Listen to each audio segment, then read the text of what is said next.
So now I'd like to introduce my husband, Joshua Braff, the novelist. Josh's first book, The Unthinkable Thoughts of Jacob Green, was notably a book list top 10 first novel when it came out in 2004. It was also a Barnes & Noble Discover New Writers choice, and it was on the San Francisco Chronicle's top 10 list. And Peep Show, his second book, which came out in 2010, also received 4 stars from People magazine and also a starred book list review. And both books took Josh on readings around the country, and these journeys were really interesting. In fact, I think of the first one in 2004, where he and 4 other novelists were invited for the first time to do a first-time fiction tour in 6 cities in 6 days. And the audiences were big, and they were really responsive, and he came home knowing that the live readings of his work could be really electric. So tonight we get to hear for ourselves whether that holds true. Josh's newest novel is a tale of parenting and the human folly of raising babies. He will read from this new work, as I said, currently titled The Diaries, this evening. And so with no further ado, Joshua Braff. Oh, thanks. Thank you very much. This is very exciting for me. I think I'll stand. Thank you, wife. Thank you very much for those kind words. I'm going to do a little bit of reading from my first novel, The Unthinkable Thoughts of Jacob Green. But before that, I'm going to read from what we're calling the Diaries. The reason we're a little skeptical is the times are very much changing for publishing. So whereas we would never consider self-publishing in 2004 when it was time to send off this book I wrote, there's some talk now about possibly being able to run your own show. No one in publishing wants to hear that, and you can't blame them because they need writers for their businesses to flourish. So the idea of thinking about going independent is an interesting one, and that's why we're playing with titles. And Jill has really been my editor and my agent. A literary agent helps introduce you to the world of the publishing, and we've just been sort of doing it on our own. So time will tell if we are on the road to something interesting or not. But we thought we would record these readings because I've done a ton of these, and the response has always been good, and I'm excited to share it with you. So the first thing I'm going to do is talk a little bit about the fact that I'm a writer, and people always say, well, what do you write? So you can't just say, I'm a novelist, because there's all kinds of novels. And so when I answer what kind of writing I am, I start by saying that I started in short stories. So I used to get the New Yorker, and there'd be a short story in there every week, and I would take it, read it, and there was something really attracting me to that kind of art. It felt like art. The art of the sentence. Perhaps there was some poetry, but it certainly wasn't poetry because it flowed and there was dialogue and there was characters, but it was the relatable. I was sensing the relatable and sensing my own life in this writing.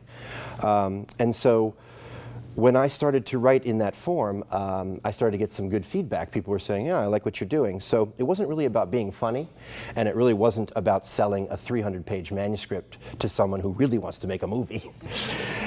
It was more about, well, look what I can do on this page, and involving relatives like moms and dads and siblings, and they would be on the front porch. But it wasn't Christmas, it wasn't the day they won the lottery, it was just any given Tuesday on the porch and the way they were interacting.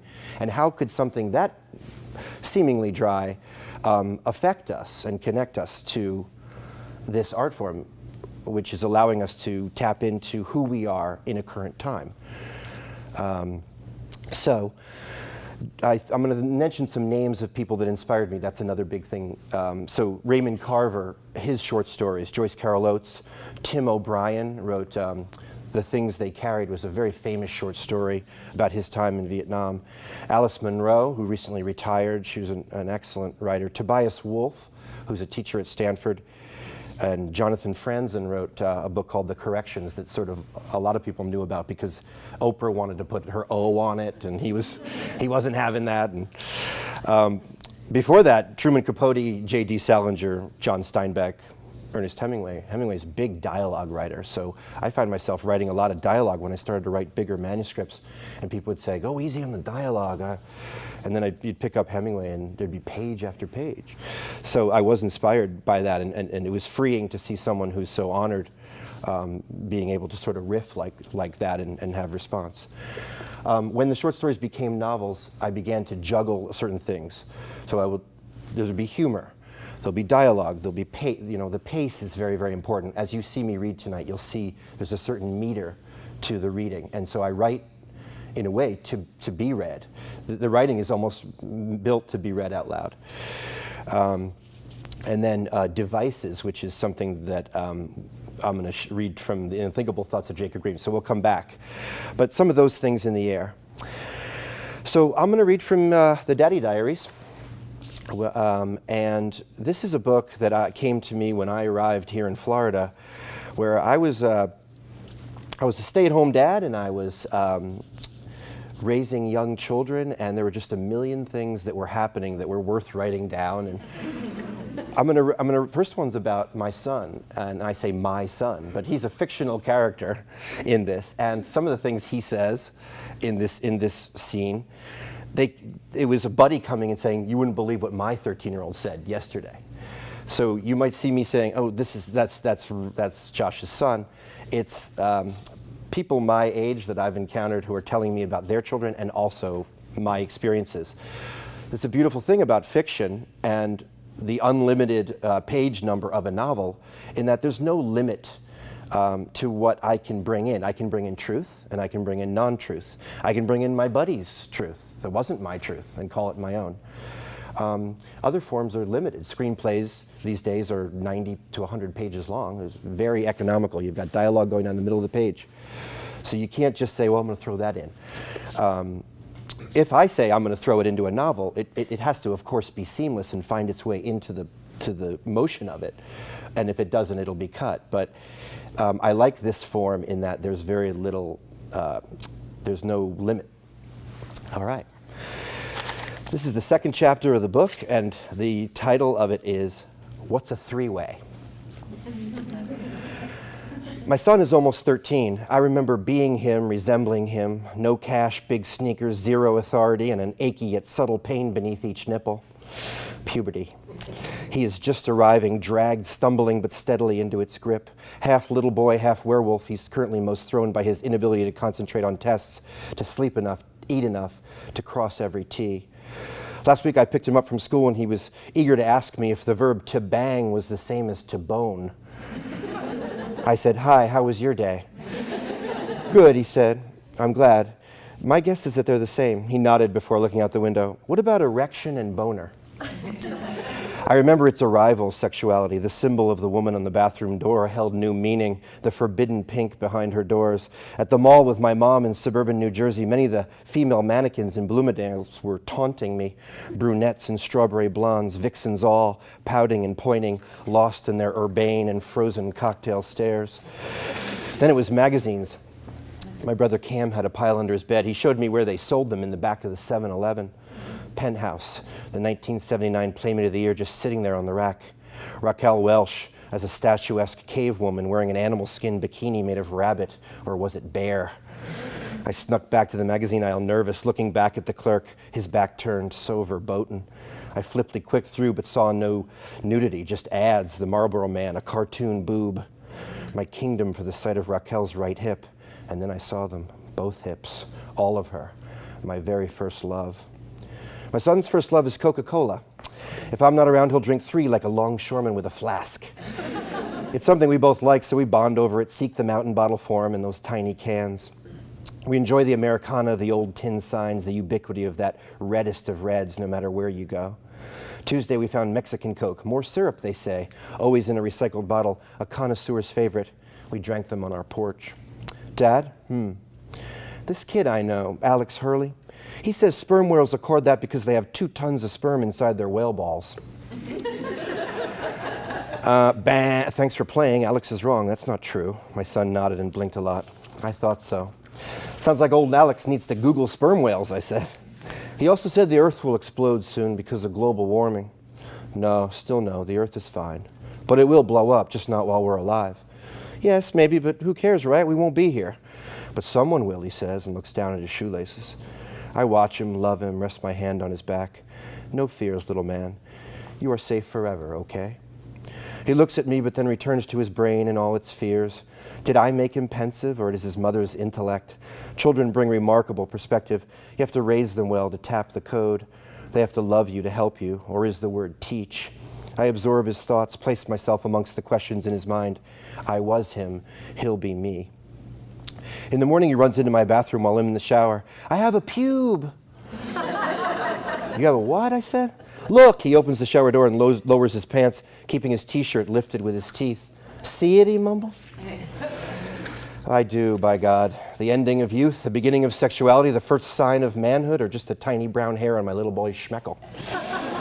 See it, Dad? Yep, I do. I see it there. Congrats, buddy. It's the real thing. Mom, he yells. Off he goes to show her his manhood without a speck of inhibition. Not the way I remember it. I guess my parents were raised to keep sexuality deep in the annals of live and learn. The internet wouldn't bloom for decades the day I saw my first pube. Dr. Ruth hadn't even said ejaculate on TV.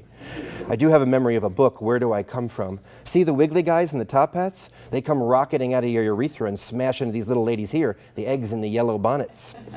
Only one gets through, and it could be you. Now take out the trash. Yippee! I hear my wife yell from upstairs. Awesome, I do see it. Some applause. I was so proud of us for how immune we were to the obvious pitfalls parents face with preteens. I was empowered by the rhythm we'd earned, and then it pummeled him. Overnight, it seemed, a hurricane of hormonal shrapnel came chomping at his bone growth and left him pimply and sinister. Life blows, he says. I annoy him. His mother's so lame.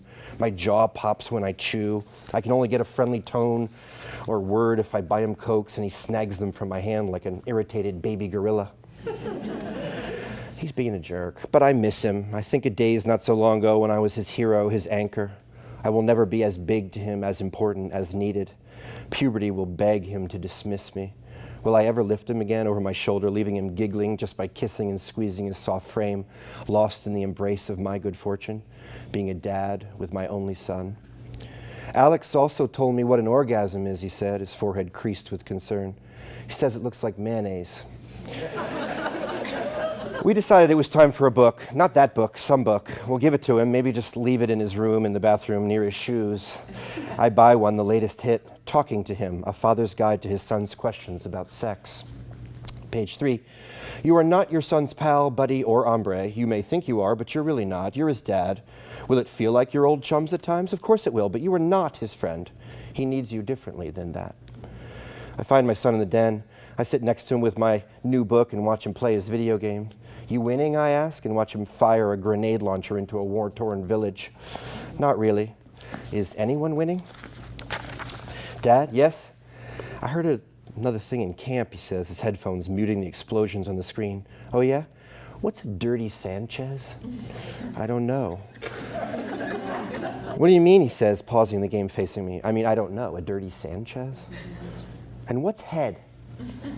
Head. Great. How do I explain this? I flip to the back of my new book as if the explanation's there. I saw it on the wall in the bathroom, he says, returning to his game. At the restaurant last night, it said, want good head, and had a phone number. Right. Is it a drug? No, head is slang for a sex thing. Head is intercourse? No, it's slang. There's slang for all different types of words. What's a reverse cowgirl? I slowly close my brand new book. What's a Ben Franklin, he says. I'm lost. I mean, below the hips in quicksand lost. I smile at him and envision what a Ben Franklin could possibly be. A naked colonial man in his 60s with black knee socks and a kite. Will you pause the game, I ask? Why, he says, repeatedly hitting the fire button with the flash of his thumb. I think we should talk. He's willing to walk in his room to speak so his younger sister doesn't hear us and go blind with shock. In our conversation, I learned that my son has not kissed a girl, has no plan to do so, but likes a person named Kat in social studies. We both learned what constitutes a dirty Sanchez from Google. Whole lot worse than I thought. After we absorb the definition in our own silent ways, we talk about how different people make different decisions when it comes to their own personal sexual lives. We were getting along wonderfully, like old war buddies, not his friend, my ass. You and Mom have only banged twice, right? Yikes, bang, 2 times, 2 babies. I see his math. As I ponder the question, he begins to blush, or was it me? He isn't sure if his query is legal, his eyes soft, already apologetic. We've been together more than twice, I say. He thinks about this for a while. Bruce Adams said his older brother gave his girlfriend a tuna melt. I don't know what that means, I say. You sure? Yes, I'm sure. Should we Google it? Maxi pad, he throws out. Those are used for menstruation. He looks down into his lap. He nodded. Can I have a Coke? We drive to the 7-Eleven. They have Mexican Coke, so I grab a couple before finding my son staring at the penthouse rack near the cash register. He stands close, but not too close, and then looks at me, but can't see my face through the partition. He approaches the rack, and suddenly I'm watching myself in 1979, stealthy, driven, a gnat to the bulb. I watch him place his hand on the magazine. Hey, kid, snaps the clerk. You can't look at that. You gotta be 18. I wasn't, he says, humiliated, scooting away, hoping I didn't hear. Sorry, the clerk says with kindness, it's just the rules. As I move toward them, I see my boy drooping near the exit, a scolded dog. I want to rescue him, erase his angst, lift him from all that he'll endure in this phase of his life. 2 in the bottle, I tell the clerk, and look down at the penthouse. 3 buxom brunettes, arm in arm, wearing blow-up seahorses around their waists. The caption reads, "Oiling up for summer, a threesome in Maui." I lift it quickly, proudly, and flip to the core of it, the centerfold. I open the flap and hold it up for my son. Look, I say, no big secret. Dad, he screams in a whisper, a dip in his knees. His face is pale. I close it fast and place it back on the rack. The clerk and I have eye contact. You shouldn't do that if he's underage, the man says. My son runs from the store, the door swinging. I feel so stupid. I embarrassed him at his most vulnerable. I think of the book I bought. You are not your son's pal, buddy, or hombre. You are his father. Inside the car, he is ready. Why would you do that to me, he says. It was stupid. I apologize. You opened it with the guy right there. I didn't think. I was only thinking of me. Look, I say, holding the Cokes out to him. In a bottle. Take one. It's yours. I'm sorry. I'm sorry I did that. His face softens, his eyes so pleased. I pop the cap for him and he takes a long sip. Yum, the Mexican kind, he says. I love you, Dad. Tears rise, a burning beneath my cheeks. I'm so touched, so lonely for his need for me. I love you too, I tell him, and bury a kiss into the sweaty blonde hair above his ear. Dad? Yes? What's a threesome? It said a threesome in Maui on the magazine. I find myself sighing as I pull the car out of the lot. I don't know that one, hombre. I just don't know. Thank you.